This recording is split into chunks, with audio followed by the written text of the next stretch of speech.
শরীফাবাদ মাদ্রাসার সম্মানিত মুদাররিস হযরত মাওলানা মুফতি খলিল আহমদ মাহমুদ সাহেব দাওয়াত বরকাতুহু আল্লাহ।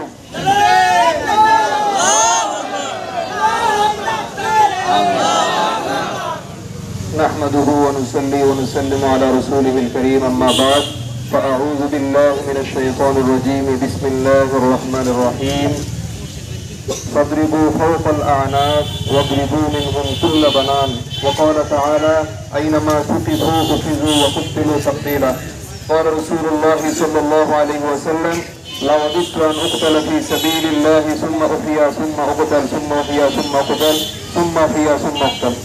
সম্মানিত মুসলমানি কারাম, আমাদের দেশে আমরা ছোটকাল থেকে একটা রেওয়াজ দেখে এসেছি, নবীজি সাল্লাল্লাহু আলাইহি ওয়াসাল্লামের ব্যাপারে কটূক্তি হবে, কোরআনের ব্যাপারে অবমাননা হবে, আর আমরা পরবর্তী শুক্রবারে একটা মিছিল করব। মিছিল করার মাধ্যমে মনে করব আমাদের দায়িত্ব শেষ, ইমানি দায়িত্ব পালন করেছি, এখন জান্নাতি হয়ে বসে আছি। এটা আমাদের দেশের একটা অঘোষিত কালচারে পরিণত হয়েছে। কি বলেন, কথা ঠিক না?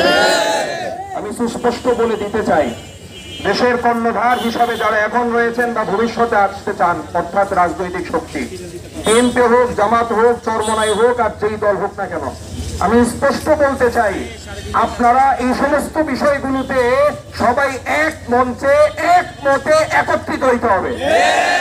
বিএনপি যদি এই দেশে রাজনীতি করতে হয়, তারাও এই ঘোষণা দিয়ে রাজনীতি করতে হবে। তারা এই আইন পাশ করবে, নবীদের বিরুদ্ধে কথা বললে, কোরআনের বিরুদ্ধে কটূক্তি করলে তার ব্যাপারে সংসদে আইন পাশ করবে। জামাত যদি এই দেশে রাজনীতি করতে হয়, চরমনাই যদি এই দেশে রাজনীতি করতে হয়, এই ব্যাপারে সুস্পষ্ট ঘোষণা দেওয়া ছাড়া তারা রাজনীতি করতে পারে না। বিশেষভাবে ইসলামী দলগুলোকে বলবো, এই সমস্ত বিষয়ে যদি আপনারা জিরো টলারেন্সে আসতে না পারেন, ইসলামের নামে রাজনীতি করা বাদ দিয়ে সেকুলার পন্থার রাজনীতি করে। এই ব্যাপারে আমাদের কথা পরিষ্কার। এই ব্যাপারে যারা আপোষ দেখাবে, মিল দেখাবে, তাদের সাথে আমরা কোনোদিন মিল রাখতে পারি না। আমরা অমর ইবনে খাত্তাবের উত্তরসূরি, আমরা মুহাম্মদ বিন মাসলামার উত্তরসূরি, আমরা মুহাম্মদ বিন কাসিমের উত্তরসূরি। নবীর ইজ্জতের হেফাজতের জন্য দেশের 15 কোটি 16 কোটি মানুষ মুসলমানেরা যদি জীবন দিতে হয়, জীবন দেবে। তারপরে সংসদে নবীর ইজ্জত হেফাজতের আইন সর্বোচ্চ মৃত্যুদণ্ড রেখে আইন পাস করতে হবে। এই আইন পাস যতদিন না হবে, ততদিন পর্যন্ত তাওহীদি জনতা চেষ্টা চালিয়ে যেতে হবে। আমাদের অভ্যাস হয়ে গিয়েছে, একদিন মিছিলের পরে আমরা ঠান্ডা হয়ে যাই। এই ঠান্ডা হওয়া আমাদের কাজ নয়, আমাদের রক্ত গরম রাখতে হবে, সব জায়গায় আওয়াজ তুলতে হবে, আকাশ বাতাস ভারী করে আওয়াজ তুলতে হবে। উস্তাদ রাসূলের শাস্তি, মৃত্যুদণ্ডের আইন বাংলার জমিনে হতে হবে, হতে হবে, হতে হবে। প্রিয় ভাইরা আমার, অনেক কষ্ট করে আপনারা এখানে অংশগ্রহণ করেছেন, এটাকে আমি অনেক কষ্ট করতে রাজি না। আমাদের এখন রক্ত দেওয়ার সময়, এখন আর শুধু ঘামের সময় নয়, শরীর ঘাম দিয়ে ভিজানোর সময় নয়, রক্ত দিয়ে ভিজানোর সময় এসেছে। আমরা মিডিয়ার মাধ্যমে জানতে পারি, সেই ভারতের হিন্দুত্ববাদীরা বাড়িতে বাড়িতে, মন্দিরে মন্দিরে অস্ত্রের প্রশিক্ষণ নিচ্ছে। আমরা মিডিয়ার মাধ্যমে জানতে পারি, পাহাড়ের মধ্যে সন্ত্রাসীরা আমাদের দেশকে খুবলে খাওয়ার জন্য, স্বাধীনতাকে বিনষ্ট করার জন্য, সার্বভৌমত্বকে নষ্ট করার জন্য তারা বিভিন্ন রকমের অস্ত্র শস্ত্র নিয়ে প্রস্তুতি নিচ্ছে।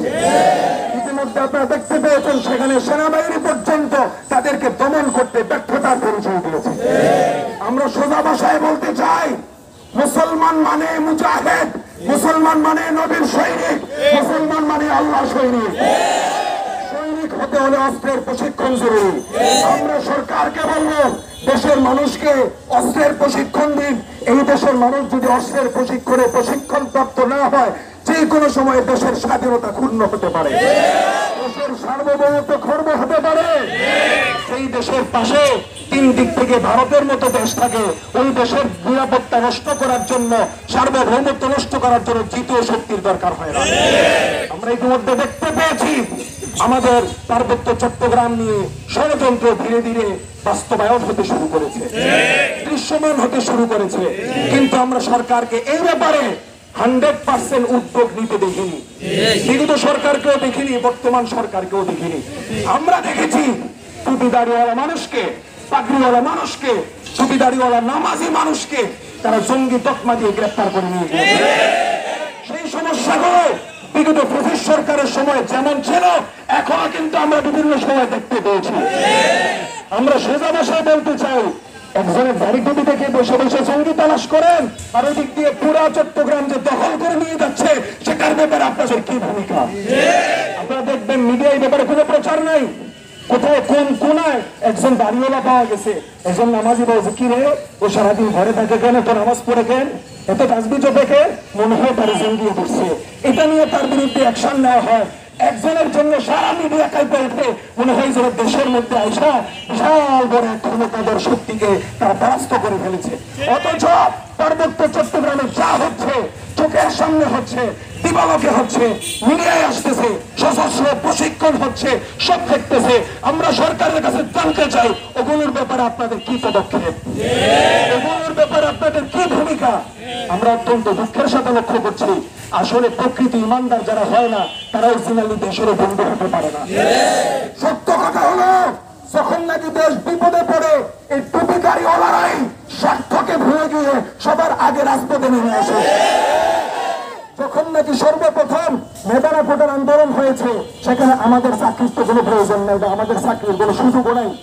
খুব খেয়াল করবেন, কোটা বা মেধার ভিত্তিতে আমাদের চাকরি অপশন নাই, তারপরে এই টুপিদারিওয়ালা মানুষের নিয়েছিল কিনা?